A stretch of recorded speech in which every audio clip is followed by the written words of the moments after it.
كل واحد فينا بيبقى عنده مشكلة. المشكلة دي يعني دايما بتكون بسيطة، والحمد لله اللي هي دايما بتكون بسيطة. بس لما بندور على المشكلة ونبدأ نركز فيها بنلاقي الحل قدامنا. اصل طالما يعني طالما انت قول السؤال تاني.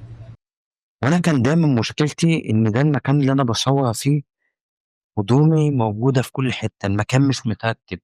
حتى لما باجي أظبط المكان بتاعي، أهوأ مكاني، أجي أنظمه، في حاجات كتير ملهاش مكان. فأنا عايز فعلا مكان عشان أنظم فيه الحاجة دي. مشكلتي دايما في المكان هنا الهدوم بتاعتي. الله اكبر عليك. الهدوم بتاعتي دايما موجودة في كل حتة. هو مش قلة نظام ولا حاجة، هو السبب إن أنا كنت بعلق التيشيرتات بتاعتي في الستاند ده بصور بيه حاليا. فلما باجي أصور بشيل الهدوم بتاعتي، فالموضوع كان قصة، لأن أنا أصلا بكسل أشيل هدومي جوه في الدولاب وأجيبها تاني والكلام ده. فلحد ما لقيت حل، والحل طلع بسيط جدا. الحل اللي أنا جبت الستاند ده، الستاند اللي انتوا شايفينه ده ستاند جميل ولذيذ، وحاجة كده ايه بدائية تمشي معاه الدنيا، وشكله جميل، يعني ما بيتقفل بيبقى نفس الشكل اللي انتوا شايفينه على الكرتونة ده كده. فأنا متحمس بصراحة، مع إني شايل هم التركيب بتاعه، لأن هو كذا قطعة كذا قطعة بمعنى الكلمة، في قطع كتير جدا، بس هم عاملين له طريقة التركيب بتاعه أهو زي ما موجود على العلبة. بس انتوا لو شفتوا طريقة التركيب وركزتوا فيها هتلاقوها صعبة برضه. انت بتتكلم جد؟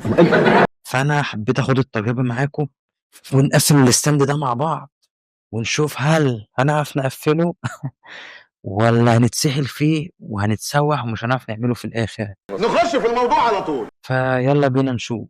طب انتوا كده المفروض شايفيني وهتشوفوا التركيبات وانا بعملها. على قد ما متحمس على قد ما شايل هم التركيب بتاعه، يعني انا لما ببص في الكتالوج بتاع التركيب بتاعه سهلة ما يعلم بالله ربنا. ف...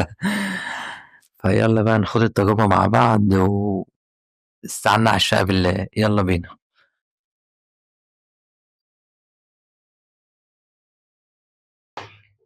حلو.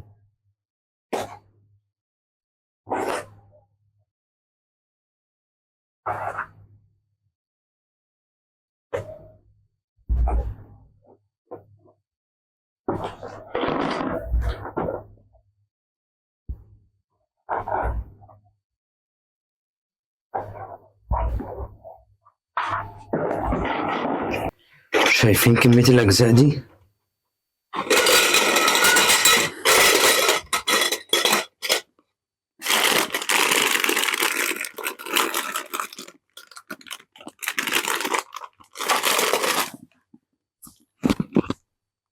الموضوع مش سهل خالص، مش سهل خالص بجد. ف... يا الله، خير ان شاء الله.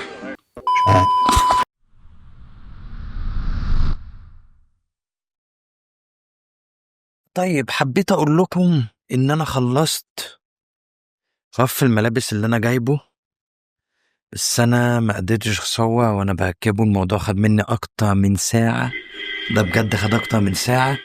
الموضوع كان سهل ما يعلم بالله ربنا يعني، بس خلصته. يعني أنا سهرت فيه وخلصته، بس اللي مضايقني إن أنا إيه، ما قدرتش أصور وأنا بقفله، لأني سرحت معاه واتسحلت معاه كده بس الحمد لله يعني خلصته. وحابب أوريكم الشكل النهائي. شايفين ده الشكل النهائي؟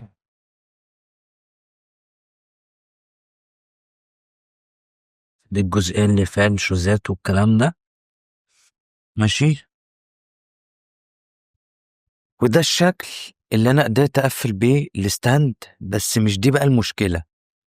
المشكلة إن بقيت الستاند فيه حاجات كتير جدا من اللي جامع الستاند ما ركبتهاش. يعني في حاجات أنا مش عارف هي بتتعمل إزاي أو بتركب إزاي، بس اللي أنا قدرت أعمله إن ده الشكل النهائي اللي أنا ركّبته، وبصراحة مش بطّال يعني، الشكل كويس جدًا زي ما أنتم شايفين أهو.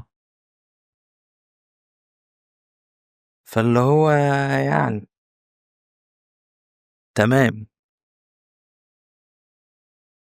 فاللي هو يعني بقى شكل مُرضي يعني، مع إن مش ده التقفيل اللي هو موجود على الكرتونة نفسها، بس الشكل كويس يعني الحمد لله أنا مرضي يعني بالشكل دوّة، ولسه بقى هاكمّل عليه بقى بقية الملابس بتاعتي والحاجات دي، والشكل كويس زي ما أنتم شايفين أهو.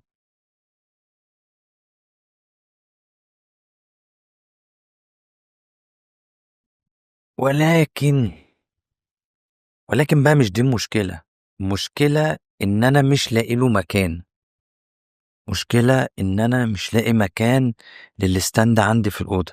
أنتم زي ما أنتم عارفين دي الأوضة بتاعتي اللي أنا باصوّر فيها وفيها المعدات بتاعتي يعني كل حاجة عامةً، بس الأوضة دي أنا عاملها للتصوير، بس فكرة الملابس إن هي كانت بتبقى مرمية يمين وشمال، فأنا كان لازم ألمّها بصراحة. فأنا كل الفكرة اللي في دماغي، طب هل لو حطيته هنا في الجزئية دي هيقفل لي الشباك، هيقفله خالص، طب ما أنا كده مش هاستخدم الشباك، فدي بالنسبة لي طبعًا مشكلة. طيب هنا ما فيش مكان، هنا في مكتب تاني، هنا برضه ما فيش مكان، هنا مكان الجزئية الsetup اللي أنا باشتغل فيه، هنا مش هينفع طبعًا خالص لإن هنا دي الجزئية اللي أنا باصوّر فيها، أنا عاملها زي background كده، دايمًا باقعد هنا وباصوّر في الجزئية دي. فأنا بصراحة مش لاقي له مكان خالص، ولدرجة قُلت خلاص هو أنا هاسيبه كده بصراحة، أنا هاسيبه مكانه كده، وقت ما آجي أحتاج الجزئية بتاعة الsetup دي أصوّر فيها، هابقى أشيله من مكانه، بس هو ده أفضل حل ومش لاقي له حل تاني.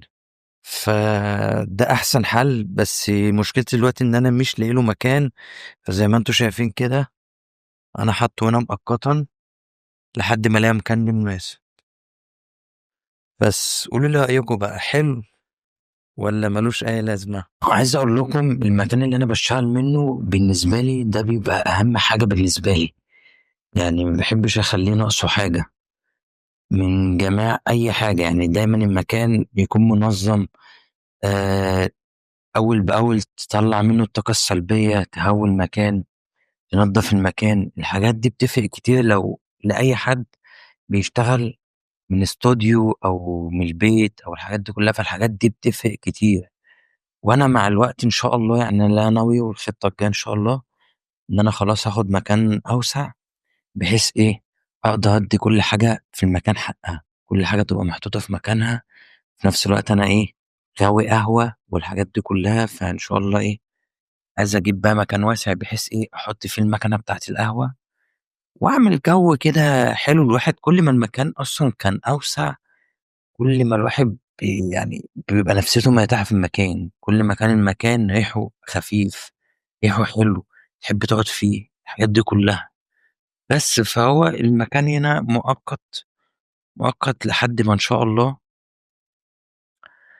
آخد المكان الجديد إن شاء الله، وأحط فيه كل حاجة بتاعتي، وأشتغل بقى شغل إيه، شغل مزاج، مكان هدوء، مكان أوسع، حاطط المَكَن بتاعي، مَكَن القهوة، الإضاءة بتاعتي واخدة حقّها. أنا عايز أقول لكم أنا عشان المكان عندي ضيّق هنا، لمّا باجي باصوّر متخيلين إن أنا باجهّز الsetup من الأول، يعني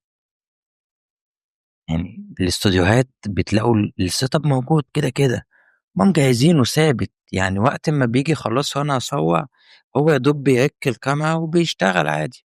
إنّما هنا عشان المكان ضيّق، أنا باضطر أركّب الإضاءة كلّها وأجهّز الsetup من الأول. كل يوم بيبقى عندي تصوير لازم أجهّز الsetup وألِم الsetup اللي هاصوّر فيه. وزي ما باقول لكم كده، الجزئية اللي فيها الstand بتاع الملابس دي وراها الsetup على طول، يعني أنا عشان آجي أصوّر أشيل الstand بتاع الملابس وأضبّط الsetup وأركّب الإضاءة وأحُط عليه الإضاءة، قصة موضوع، قصة موال. فبجد بصراحة المكان كل ما كان المكان أكبر كل ما بيفرق. إضاءتك موجودة ثابتة، كل حاجة موجودة ثابتة مكانها خلاص. أنت هاصوّر دلوقتي، هو يا دوب هاحط الكاميرا بتاعتي، هاركّب الكاميرا وهاقعد أصوّر، إضاءتي موجودة ثابتة، كل حاجة موجودة ثابتة. كل ما كان المكان أوسع، كل ما بيفرق في الحتّة دي. في معلومة برضه تاني، اللي هو المكان اللي أنتم بتشتغلوا منّه ما تبخلوش عليه، يعني ولا تبخلوا على نفسيكم ولا تبخلوا على المكان، لإن المكان ده هو ده مصدر رزقك، ده المكان اللي بتقعد تشتغل منّه. وكل مكان أنت مضبّط فيه كل حاجة، كل مكان أنت عندك طاقة وعندك نَفَس إن أنت تشتغل وقت أطول، فدي بتفرق كتير، فركّزوا جامد في الحتّة ديّة. بس، فدي كانت خطتي للفترة الجاية، فأنا حبّيت برضه أقول لكم عليها. فأنتم طبعًا شركاء النجاح معايا، فطبعًا لازم أقول لكم حاجة زي كده. فإن شاء الله بقى إيه، دعواتكم إن شاء الله الواحد إيه، يفتح حاجة تليق بيه وحاجة تكون كويسة. وأهم حاجة دعمكم بقى، يعني الدعم بتاعكم دوّة، يعني عايز أقول لكم مجرد الكليك بتاع اللايك دوّة مش هيفرق معاكم في حاجة، بس صدقوني هيفرق معانا كتير. يعني يوتيوب نفسه ما بيقترحش الفيديو إلا إذا لو كان واخد إعجابات، فطبعًا اللايك مش هيفرق معاكم، يعني هو أنتم هتكليكوا بس لايك وكومنت جميل، واكتبوا لنا إيه الفيديوهات الجاية اللي أنتم حابينها، حابين إيه عن صناعة المحتوى، الحاجات دي كلها اكتبوها لي في كومنت، واللايك أهم حاجة زي ما قُلت لكم. ولو مش مشترك في القناة اشترك في القناة وفعل الجرس، الموضوع مش صعب ولا حاجة. وإن شاء الله استنوا فيديوهات جديدة، أشوفكم في فيديو جديد.